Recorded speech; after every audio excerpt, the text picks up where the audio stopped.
अहमद सलीम दी नज़म अहमद सलीम दे नां ਉਹ ਅਦਾਕਾਰੀ ਕਰਦੇ ਨੇ ਤੇ ਫੜੇ ਜਾਂਦੇ ਨੇ। ਉਹਨਾਂ ਦਾ ਸਾਹ ਉਖੜ ਜਾਂਦਾ ਹੈ ਤੇ ਉਹ ਫੜੇ ਜਾਂਦੇ ਨੇ। ਸੀਨੇ ਵਿੱਚ ਪੀੜ ਲਹਿਰਾਉਂਦੀ ਏ ਤੇ ਹੰਝੂਆਂ ਦੀ ਕੰਧ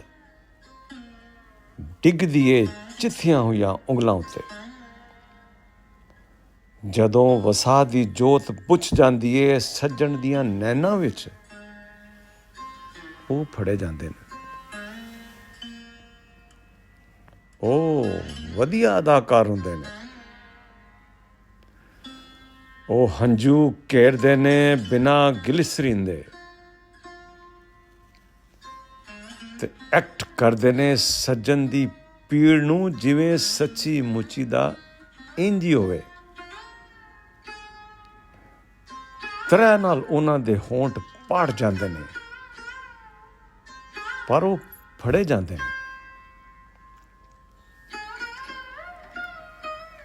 ਫਿਰ ਇੱਕ ਦਿਨ ਉਹ ਹੱਸਦੇ ਤੇ ਹਸਾਉਂਦੇ ਨੇ, ਪਰ ਫੜੇ ਨਹੀਂ ਜਾਂਦੇ।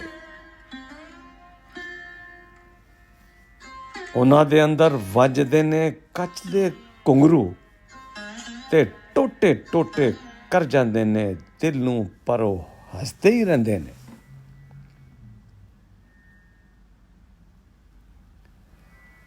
ਖੌਰੇ ਹਯਾਤੀ ਦੀ ਫਲਾਪ ਫਿਲਮ ਦੇ ਇਹ ਐਕਟਰ ਅਸਲ ਵਿੱਚ ਮਖੌਲੀਆ ਹੁੰਦੇ ਨੇ। ਕਿਉਂ ਜੇ ਕਾਮੇਡੀ ਦੇ ਰੋਲ ਵਿੱਚ ਕੋਈ ਨਹੀਂ ਵੇਖ ਸਕਦਾ ਉਹਨਾਂ ਦੇ ਦਿਲ ਵਿੱਚੋਂ ਵਗਦੇ ਲਹੂ ਨੂੰ ਤੇ ਟੋਟੇ ਟੋਟੇ ਹੁੰਦੇ ਦਿਲ ਨੂੰ।